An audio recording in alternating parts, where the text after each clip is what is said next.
La posibilidad de entablar contacto con una inteligencia que procede de otro planeta es seguramente el gran anhelo del ser humano. Sería la confirmación de que no estaríamos solos en el universo. Pero si llegase el caso en que esto ocurriese, ¿cómo se produciría el encuentro? Nosotros no queremos estar solos en el universo. Por eso siempre estamos buscando algo. Inclusive en la Tierra lanzamos sondas con la intención de conectar con alguien. Y ese contacto fue descubierto por el científico Stephen Hawking hace poco tiempo y puede no resultar muy bueno. El encuentro con extraterrestres, en principio, puede dar algo de miedo y después, si consigues integrarlo con algo que ya conozcas, te puedes quedar tranquilo. Puedes pensar que es algo extraño e intentar entender lo que va a pasar a continuación. Si yo no integro ese contacto que ya conozco, seguro que voy a tener miedo. Si el comportamiento de esos extraterrestres que vienen a nuestro planeta es el mismo que hemos seguido nosotros cuando se han producido las diferentes colonizaciones, la verdad es que es para temerle. Incluso nosotros, los españoles y los portugueses, nos adelantamos a descubrir nuevos mundos y nuevos recursos y no respetamos la voluntad de esas poblaciones, obligándolos incluso a la esclavitud. Si ellos fueran tan bárbaros con una tecnología superior, estaríamos acabados. Tratando un acto absolutamente inédito en la historia de nuestra civilización, seguramente la parte emocional, la parte fundamentalmente orgánica, será de esperar una reacción muy emotiva, muy fuerte. Un contacto eventual con una inteligencia u otra es lo que vamos a tener que afrontar en el futuro. No sabemos qué riesgo supondría un supuesto contacto con una entidad alienígena. Los peligros abarcarían desde el más que probable contagio con organismos desconocidos en nuestro planeta, hasta los diversos trastornos psicológicos ocasionados ante acontecimientos que escapen a nuestra comprensión. Nosotros no sabemos hasta qué punto no puede haber un contagio con otras criaturas. En el caso de la Varginha en Brasil, el supuesto médico militar que estuvo con la supuesta criatura, el señor Paulo, murió pasados 2 días, víctima de un colapso del sistema inmunitario. El contacto con extraterrestres, a través de cualquier medio, depende de la persona que lo va a hacer y de cuál es su intención. Puede ser muy peligroso si la persona no está centrada y no tiene conocimiento científico y se cree todo aquello que va a ver, que va a tener un contacto real con ellos en ese momento. Pero esto puede ser únicamente algo imaginario y ver una proyección de aquello que realmente desearía ver. Por lo tanto, en ese caso hay realmente peligro. Si no hay un estudio de aquello que se hace en esa adhesión a esa nueva filosofía, esa persona no tiene un conocimiento científico. Es mejor no meterse en este tipo de investigación, porque es peligroso.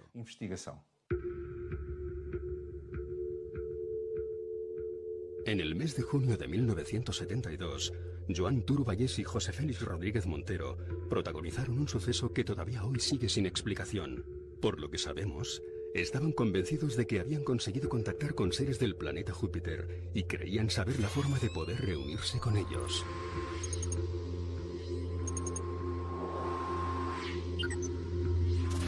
Junto al sumario fueron encontradas algunas fotografías de objetos volantes no identificados, así como algunas psicografías que evidenciaban que estos 2 hombres habían mantenido alguna suerte de contacto con entidades no humanas. José Félix y Joan Turo Vallès decidieron en el mes de junio del año 1972 quedar en el apeadero de Torrebonica, en Tarrasa, y bueno, pues allí decidieron abandonar su cuerpo físico. ¿De qué forma? Permaneciendo tumbados sobre la vía del tren, esperando a que el convoy literalmente los decapitara. Se desplazaron a un punto kilométrico de la vía Madrid-Barcelona para que el tren les decapitara, dejando sobre sus pechos un lacónico mensaje: los extraterrestres nos llaman. Lo que ocurrió la noche del 19 al 20 de junio de 1972 sigue siendo un enigma cuando aparecen los 2 cadáveres. La pregunta es quién les ayudó para que aguantaran el miedo a ese tren que se les venía encima y luego los detalles, sobre todo ese papel con ese mensaje, hubo una tercera persona que les tuvo que ayudar.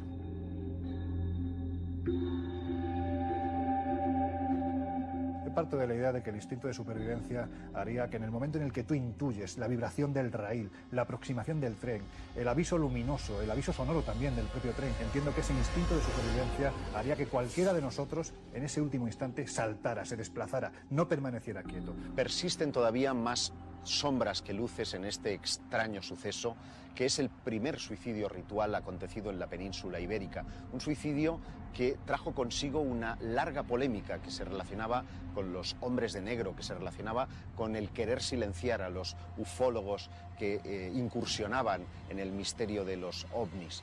Pero nunca sabremos realmente si alcanzaron su objetivo, si ellos fueron, como pretendían, viajando hasta Júpiter. Quizás en una mente muy joven como la de Joan Turuballés, José Félix Rodríguez Montero, influyó lo suficiente para en un momento determinado convencerlo de que el suicidio era el único paso para poder acceder a un contacto real. Pero estoy convencido igualmente que en el último instante Joan Turuballés decidió apartarse de esa vida, o lo hubiera decidido de no ser porque en un momento determinado José Félix Rodríguez Montero utilizó algún tipo de elemento para que este joven permaneciera postrado. De hecho, se encontraron algodones en los que había impregnado formol, por lo tanto ese formol se utilizó y sin embargo en el sumario pues prácticamente no se reflejó.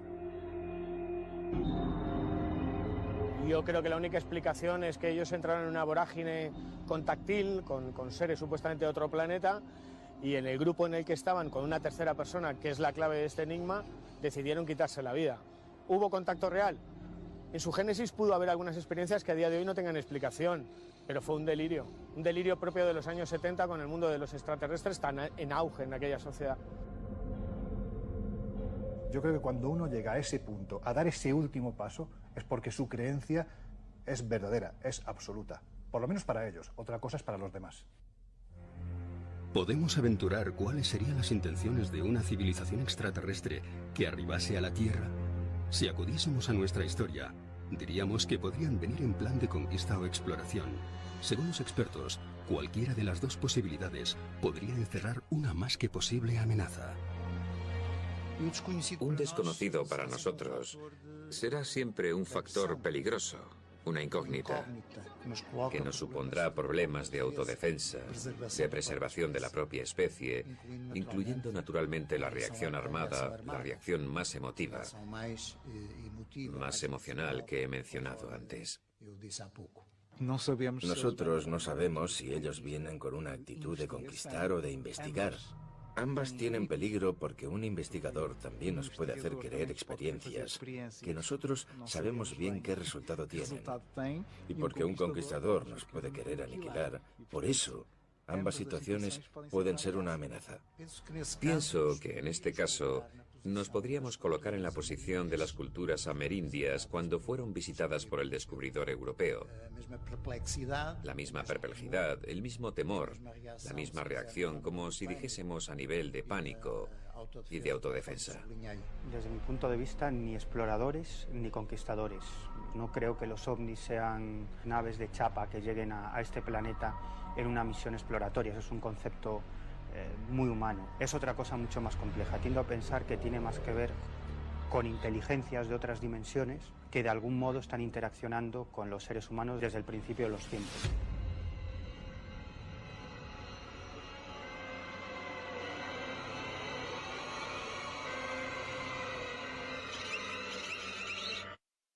Hay muchos investigadores dentro del fenómeno OVNI que están convencidos de que somos una especie de cobaya, ¿no? De que realmente esos seres estarían utilizando al ser humano de una forma u otra para ver cómo, bueno, pues respondería ante el encuentro directo con una entidad, con una inteligencia que procede de otro planeta. Que realmente nuestro planeta es una especie de laboratorio y ellos son los médicos que están jugando con los seres humanos que estaríamos en un escalón o varios escalones por debajo de estas inteligencias. Estamos sujetos a que nos hagan a nosotros lo mismo que hacemos nosotros a los animales. Colocar chips, hacer experimentos. Hacemos una serie de barbaridades todos los días, inclusive pisar una hormiga, que para nosotros es totalmente insignificante. Al hacerlo, ni lo sentimos. El 17 de agosto de 1966 fueron encontrados en Morro do Vintém, montaña situada cerca de la ciudad brasileña de Niterói, los cuerpos sin vida de dos jóvenes especialistas en electrónica, conocidos por su afición al fenómeno ovni. Lo último que sabemos es que después de adquirir varios componentes electrónicos, se dirigieron hacia la cima de la colina. Lo que ocurrió permanece todavía en el misterio. Lo único que sabemos es que sus cadáveres fueron encontrados con unas misteriosas máscaras de plomo que tapaban su visión, como si realmente hubieran mantenido una suerte de contacto con una fuente luminosa o electromagnética de gran potencia. Hay un montón de incógnitas, de enigmas por desvelar. Aparecieron los dos cadáveres sin signos de violencia, vestidos, llevaban dinero, un cuaderno con unos símbolos extraños grabados. Se especuló con su relación con la pasión o el mundo de los ovnis. El caso Niteroi es francamente extraño y hay investigadores que apuntan a la posibilidad de que podría tratarse de un incidente de agresión ovni con muerte de los testigos. Por la autopsia conocemos la hora de la muerte y coincide con el avistamiento de un objeto no identificado que varios lugareños, ellos agricultores, localizaron en la región de Morro de Vitem. Es verdaderamente inquietante. Hay un hecho que conecta directamente el asunto de las muertes de Morro de Vitem con el asunto OVNI, y es el diario que Miguel Pereira deja en este escrito de este suceso. Dos mensajes que dicen: 16:30, tomamos pastillas; 18:30, contacto.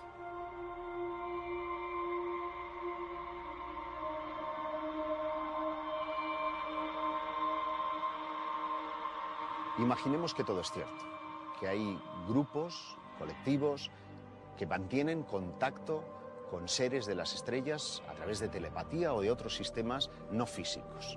Lo que nos están pidiendo esas entidades es una suerte de sacrificio humano, al menos a tenor de algunos casos que ya se conocen como sectas ufológicas y que han dejado resultados trágicos de muerte.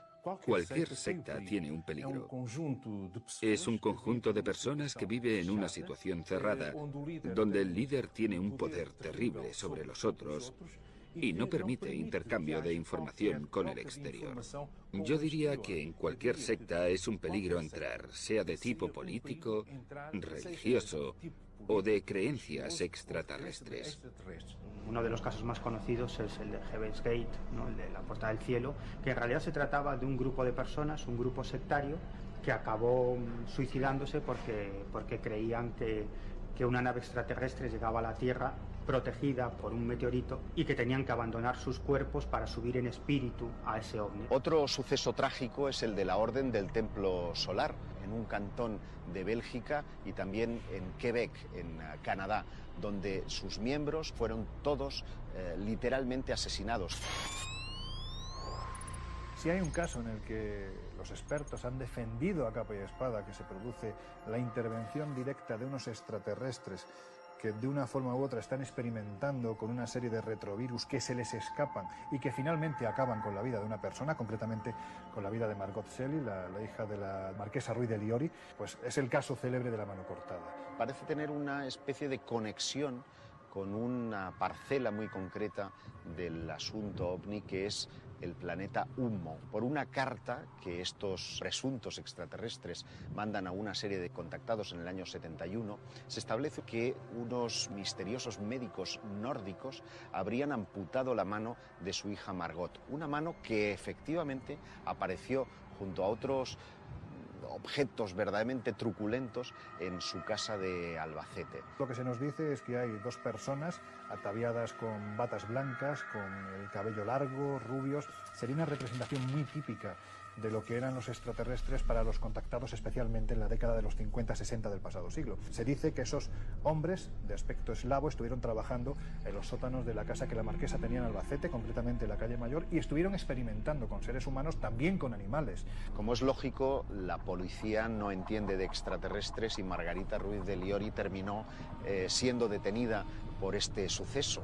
Pero el misterio volvió a la primera plana de la actualidad cuando en 1971 aparece esta carta de los humitas que establece que esos médicos nórdicos altos serían presuntamente estos exploradores extraterrestres que habrían ido a buscar la mano que había amputado la marquesa de Villasante. En los diferentes ejércitos y compañías aéreas del mundo se encuentran archivados cientos de informes de pilotos que han visto e incluso se han enfrentado a objetos voladores con formas y movimientos que no eran capaces de describir. Al parecer, para muchos de estos casos se encontraron explicaciones más o menos plausibles, pero en otros muchos no hubo ninguna justificación. Numerosos pilotos han tenido que salir en misiones de interceptación detrás de ovnis con un resultado dispar. En algunos casos incluso han habido muertes o desapariciones de pilotos después de que se tuvieran que enfrentar a este desconocido fenómeno. Juan Ignacio Lorenzo Torres, un piloto español que en los años 60 vivió un encuentro cercano con un objeto volador no identificado que llegó a colocarse 6 o 7 metros por delante de la carlinga del avión. Él decía que era como si estuviera vivo. Llegó en cierto modo a establecer una comunicación con este objeto volador no identificado que llegó a ser detectado en el radar y generó una investigación oficial por parte del Ejército del Aire. Si un piloto dice que ha visto un objeto volante no identificado, como son tantos y tantos los casos que hay, en los que además ese objeto ha jugado literalmente con la tripulación, con el mismísimo avión, es porque había algo extraño detrás. Ronald Reagan realizó una serie de declaraciones que sorprendieron muchísimo. Reagan llegó a declarar que si en algún momento la Tierra era invadida por una civilización extraterrestre, entonces acabarían las diferencias entre las dos grandes superpotencias de entonces. A partir de ese momento, su gobierno puso en práctica la iniciativa de defensa estratégica, que era una red de satélites que tenía como misión interceptar posibles misiles, pero que parece, a juicio de algunos especialistas y ufólogos, que tenía un propósito oscuro, y era protegernos de una amenaza extraterrestre.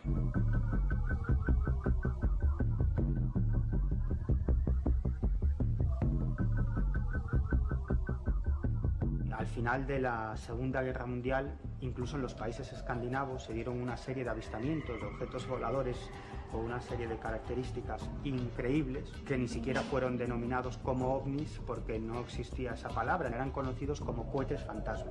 Podemos determinar que el nacimiento de la actual era ovni, asociada a su vez al fenómeno extraterrestre, nos llevaría a una época muy determinada, que es el 25 de junio del año 1947, cuando un piloto privado llamado Kenneth Arnold está sobrevolando el monte Rainier, que se encuentra en el estado de Washington, y él asegura observar justo delante de su pequeña avioneta 9 formas que él catalogó como platillos volantes, también como alas volantes, que prácticamente jugaban con su aparato. Y estamos hablando de un piloto muy veterano, con muchas horas de vuelo, acostumbrado a sobrevolar esa zona, y no sabía qué tenía delante de él. Incluso antes de la aparición de los cohetes fantasma hay reportados infinidad de casos de avistamientos de objetos voladores no identificados. A finales del siglo XIX, en los Estados Unidos, se produjo una intensa oleada. No eran los modernos ovnis que aparecen hoy en día en los cielos, sino que eran una especie de Zeppelin, una tecnología imposible para la época. No solo llegó a haber encuentros cercanos con estos objetos, sino con los propios tripulantes. A partir del incidente de Kenneth Arnold, los platillos volantes, llamados así desde entonces, fueron vistos por todas partes del mundo y el supuesto conflicto entre aviones y ovnis hizo su aparición. Se han producido diversos incidentes entre aviones caza y objetos no identificados que han salido en misión de interceptación. Todos los incidentes que tenemos registrados han terminado con la pérdida de aviones o de vidas humanas frente a la de objetos no identificados. En la base aérea de Zaragoza se observó un objeto no identificado sobre los militares y los militares abrieron fuego contra ese extraño ovni. Y las balas fueron como absorbidas por el artefacto, pero no hubo un intercambio que directamente pueda entenderse como tal, como una batalla, como una guerra. Lo cierto es que sí hay algunos casos en los que cazas de combate llegaron a disparar contra estos objetos voladores no identificados. Y sucede algo muy curioso. Los ovnis muestran que poseen una tecnología enormemente superior a nuestros aviones de combate y parece que esos misiles no le hacen absolutamente nada. Los pilotos llegaban a decir que era como si el ovni se tragase esos misiles, ¿no? Como si tuvieran la capacidad de desmaterializar esos proyectiles o bien de absorberlos. Apenas un año después de que empiece la era moderna de los ovnis, en el año 1948, Thomas Mantell, un piloto de caza, sale en una misión de interceptación detrás de uno de estos misteriosos artefactos. Persiguiendo a estos objetos volantes no identificados, el capitán Mantell ascendió hasta los 20.000 pies, transmitió a torre de control que había un objeto que le estaba persiguiendo y a partir de ahí se perdió cualquier tipo de conexión con el avión. Describía que se trataba de un objeto metálico de grandes dimensiones. Por mucho que ascendía, parecía que nunca podía alcanzar ese objeto volador no identificado. En la última transmisión que se capta en la torre de control de la base militar de Goodman, Thomas Mantell asegura primero que uno de los objetos le está persiguiendo cuando él está iniciando precisamente la labor de interceptación. Esto además lo transmite presa de cierto pánico. A partir de ahí se pierde la comunicación y lo siguiente que se sabe de Mantell es que su avión se ha estrellado a varios kilómetros de la base. Lo curioso es cuando los técnicos examinan los restos del avión y encuentran en el fuselaje una suerte de orificios como si hubiera sido empleada una arma tecnológica. Hay investigadores que defienden que en realidad el ovni derribó al caza de Thomas Mantell porque se aproximaba demasiado.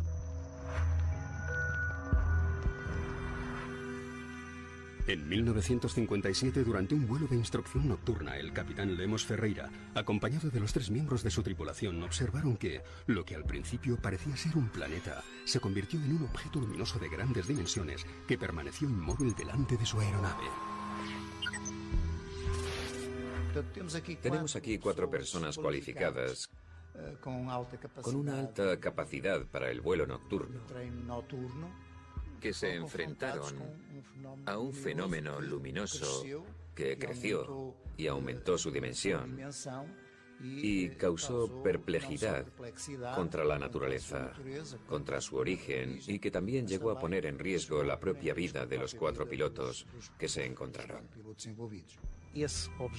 Ese objeto alteró su forma. Por lo tanto, de una pequeña esfera pasó a ser algo parecido a un dedo doblado con un color como el hierro incandescente, como un rojo vivo incandescente. Y de dentro de ese objeto salieron 3 pequeñas esferas que rodeaban el pequeño objeto. Obviamente, los pilotos se quedaron aún más perplejos, digámoslo así, maravillados con este fenómeno, pero notan que de repente ese conjunto de objetos hace una maniobra descendente y se lanzan contra los aviones.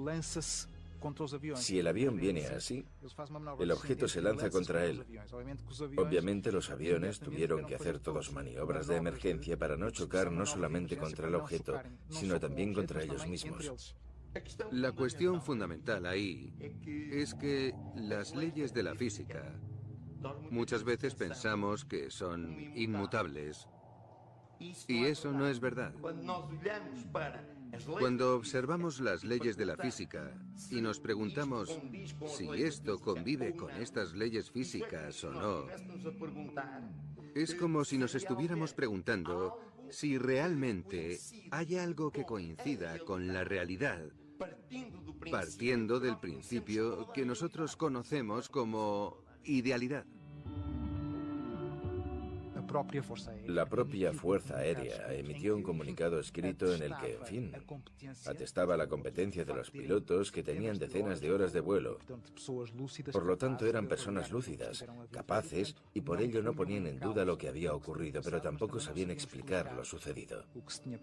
Pero tenemos en la península ibérica otra zona donde concurre todavía más fenómenos relacionados con los ovnis y donde incluso la NASA estuvo buscando una presunta base extraterrestre. Hay zonas donde hay más avistamientos de no identificados, de objetos volantes no identificados. Y yo no sé si son las zonas o son los lugares donde más miramos al cielo. Ignoramos cuáles son las causas que hacen que una determinada montaña o una determinada localización atraigan sobremanera a los tripulantes de esos objetos no identificados. Pero lo que sí sabemos es que muchos de ellos coinciden con lugares que desde la más remota antigüedad han sido considerados sagrados. es que en determinados momentos y en determinadas zonas los ovnis aparecen de forma masiva. Me estoy refiriendo a las oleadas de ovnis. La última gran oleada de ovnis que tuvo lugar en Europa se produjo en el noroeste de la península ibérica. Desde finales del año 95 hasta mediados del año 96, cientos y cientos de casos, no solo de avistamientos, sino de filmaciones de ovnis, de aterrizajes, casos con implicación militar.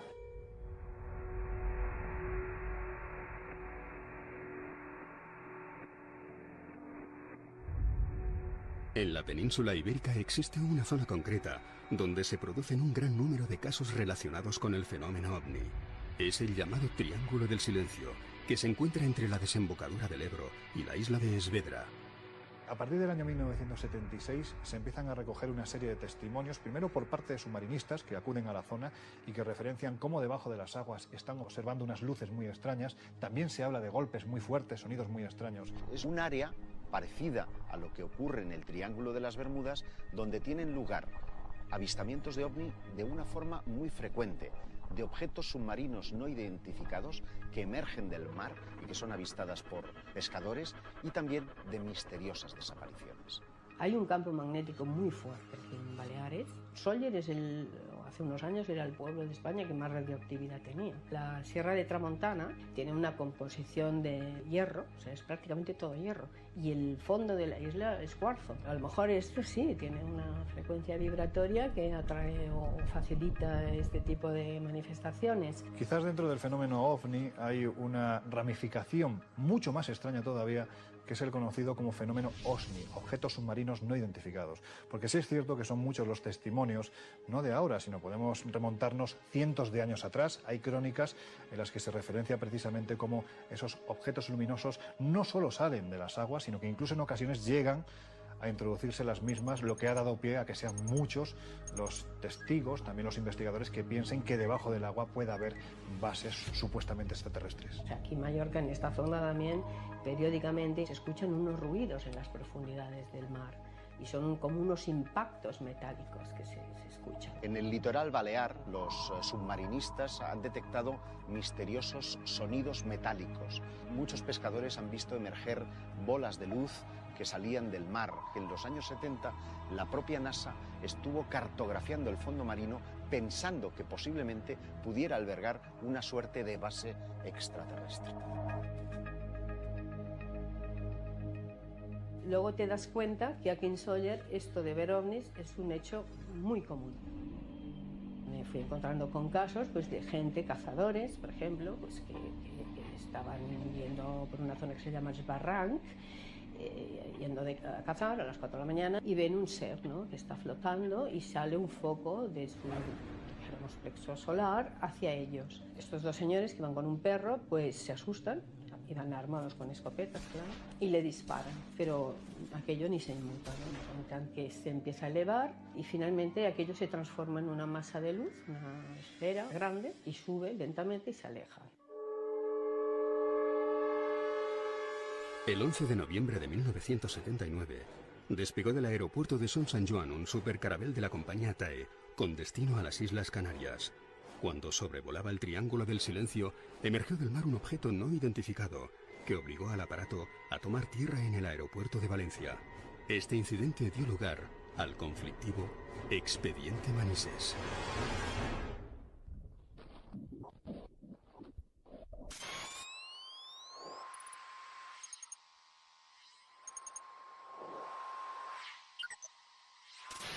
Un avión, un supercarabel de la compañía TAE, es obligado a realizar un aterrizaje de emergencia en el aeropuerto militar de Manises, en Valencia, porque algo extraño, un objeto volante no identificado de gran tamaño, de color rojizo, que además es fotografiado desde tierra y visto por decenas de personas, está jugando literalmente con ese avión que, como te digo, es obligado a aterrizar. Hay testigos que te dicen que ya unas horas previas ya habían visto algo, o sea, esferas, y otros pues que vieron lo que Pep Climent vio al salir del cine. Cuando salimos del cine toda la gente se iba hacia el mercado y nosotros no sabíamos qué era porque toda la gente corría hacia aquel sitio.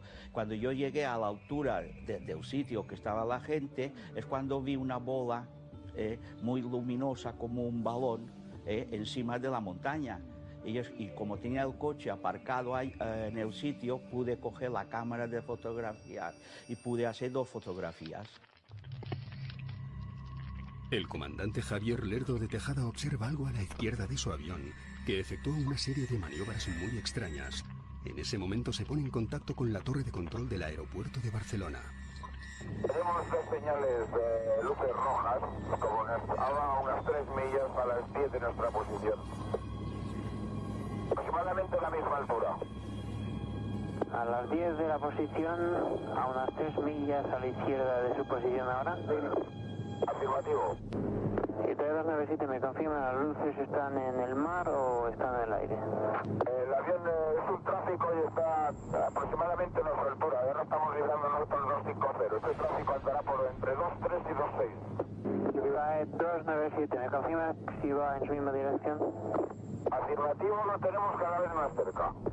He incrementado el rate de ascenso, ahora estoy a través de 280 y el tráfico sube mucho más rápido que nosotros y se acerca cada vez más. 297 recibida. Barcelona, TAE 297, pongo rumbo a Valencia. El teniente coronel Pedro Crespí, que era jefe del radar del Puigmayor, simplemente se limitó a decir sí, en el radar se quedó registrado, el ovni de Manises o lo que se viera aquí se captó en el radar. Y no solo él, hay otros militares que yo luego he hablado que también estaban en aquella noche de servicio y sí que lo captaron, ¿no? Esto era una bola como naranjada que subía de la montaña y cuando cogió una altura límite hizo como si reventara la bola. Y usó una claridad muy grande, que es lo que está en la fotografía. Yo solo vi esto, pero cuando vinieron los militares a coger los negativos, el capitán se dio cuenta que habían otros objetos alrededor de la bola. En contraluz miré los negativos y es verdad, parecían como si fueran naves más pequeñitas al lado de la bola más grande. Esto incluso provoca una interpelación parlamentaria, porque hay quien quiere saber, en este caso el parlamentario Fernando Mújica, quería saber qué era lo que había obligado a aquel avión a aterrizar. Testigos, protagonistas de ese encuentro aseguraron que no había explicación, era un artefacto que aparentemente no pertenecía a una tecnología conocida. Tras analizar los diferentes encuentros entre estas supuestas naves y los aviones de las diferentes fuerzas terrestres, surge la pregunta de si estaríamos preparados ante una supuesta agresión extraterrestre. No sé si estamos preparados para repeler un ataque de una eventual civilización más desarrollada técnicamente que nosotros. Las incursiones que se han producido entre pilotos de caza y presuntos ovni siempre han tenido un resultado en favor de nuestros visitantes y no en favor de los pilotos militares. Si en un momento determinado aceptásemos que hay inteligencias extraterrestres que habitan otros planetas, que además tienen la capacidad, la tecnología para recorrer grandes distancias siderales y además para entablar contacto con nosotros, yo creo que si fueran hostiles no estaríamos preparados para nada para repeler algo así, porque estamos hablando de una tecnología, de un avance incluso intelectual que está a años luz de lo que podríamos estar nosotros. En el caso de un posible contacto hostil, yo diría que no estamos preparados. Ellos pueden inclusive hacer o conseguir ingeniería para saber cómo los ovnis funcionan. No creo que haya posibilidades de tener un ataque. Básicamente sería como una escena salida de la Guerra de los Mundos. Aterrador. Evidentemente, cuando hablamos de un fenómeno que se salta todos los protocolos de seguridad de los espacios aéreos de los diferentes países, eso es algo que tiene que interesar obligatoriamente a los estamentos militares. Y es evidente que se han creado desde hace décadas a esta parte oficinas pues dedicadas exclusivamente a recabar testimonios de pilotos comerciales, de pilotos militares, testimonios también de gente de a pie que en un momento determinado han tenido un encuentro lo suficientemente contundente como para ser investigado. Robert T. formó parte de la comisión que en los años 60 estudió los denominados Force Fighter, que eran unas pequeñas esferas que acompañaban a los aviones de las fuerzas aliadas en la Segunda Guerra Mundial.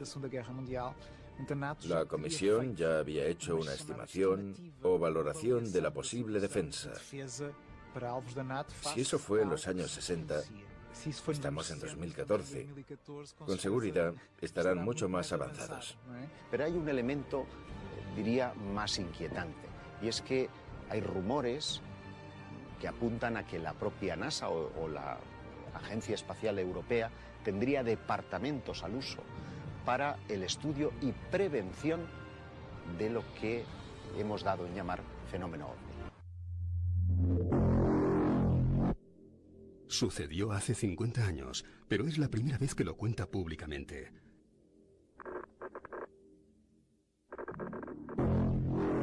Durante una misión de reconocimiento en el litoral de Angola, el comandante Marques Pereira tuvo un encuentro con un ovni que fue investigado por la Fuerza Aérea Portuguesa. En la altura, el comandante capitán Marques Pereira estaba volando con su avión tripulado con más de 7 u 8 tripulantes. Y al final de la tarde hubo un silencio de radio, esperando una indicación por parte de la fragata para accionar su radar y detectar cualquier movimiento sospechoso debajo del agua, y de repente comenzamos a ver por el lado de tierra dos luces. Una inicial verde y otra azul o roja, incandescente, colorida, que parecían dos aeronaves jugando. Nosotros estábamos en la oscuridad, sin el radar y sin nada, y entonces yo rompí el silencio. Encendí la radio y hablé con la torre de control. Pregunté si había tráfico en la latitud de Dambrís, que era una ciudad en Luanda. La torre dijo que no había nada de tráfico y continuaron jugando aquellas dos luces diferentes. Después recibimos del barco un mensaje: operación inmediata, para dirigirnos hacia el barco. Conectamos el radar y nos dirigimos lógicamente hacia él. En ese momento, una de las luces, la que estaba más azul, se dirigió hacia nosotros con una velocidad casi instantánea, transformándose a medida que venía hacia nosotros en un objeto redondo, azul y blanco, sin detalles, y se aproximó completamente hacia el morro del avión. Y allí fue donde se paró. Fue una cosa totalmente inesperada y terrorífica, porque las pocas ventanas se iluminaron por dentro completamente. La colisión con el avión parecía inminente. Fue algo que nunca había visto. Mi reacción fue girar el avión porque no quería colisionar, y aquello tuvo un comportamiento curioso, porque no me hizo daño, pero mantuvo su posición relativa, como si perteneciese al avión. Y estuvimos así dando la vuelta durante unos 30 segundos. Al final, tal vez el sentimiento inmediato de que eso era una cosa inteligente, algo que estaba allí no por casualidad, sino por voluntad, era inteligente. Nos observaba porque después se fue y desapareció. Deberíamos estar realmente preocupados ante la posibilidad de que una civilización extraterrestre establezca contacto con nosotros. Según numerosos testigos y expertos, este ya se habría producido con resultados, en algunos casos positivos y en otros inquietantemente trágicos.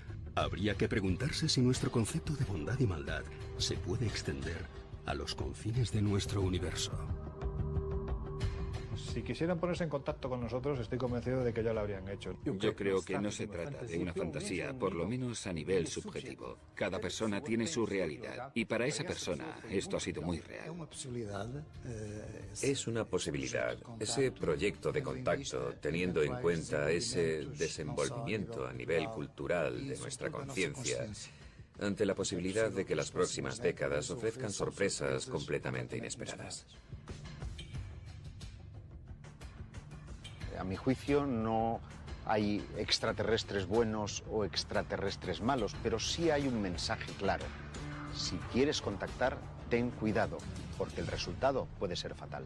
Si tuviera que pensar la forma en cómo influyen en el testigo, en cómo cambian su vida, en ocasiones incluso en cómo la manipulan, estamos hablando de algo muy malo. Simplemente por cómo afecta generalmente siempre para mal al testigo que tiene la experiencia. Por lo general podría ser bueno. Bueno porque trae más conocimientos de tecnología. Porque trae más conocimientos de avances, que yo diría también a nivel espiritual. ¿Estamos o no amenazados? No lo sé. Es una respuesta compleja, porque nosotros mismos podemos desencadenar una amenaza con nuestra hostilidad, porque pensemos que estamos disparando primero, y eso es hostil por nuestra parte. Por eso estamos creando la propia amenaza, una reacción por la otra parte.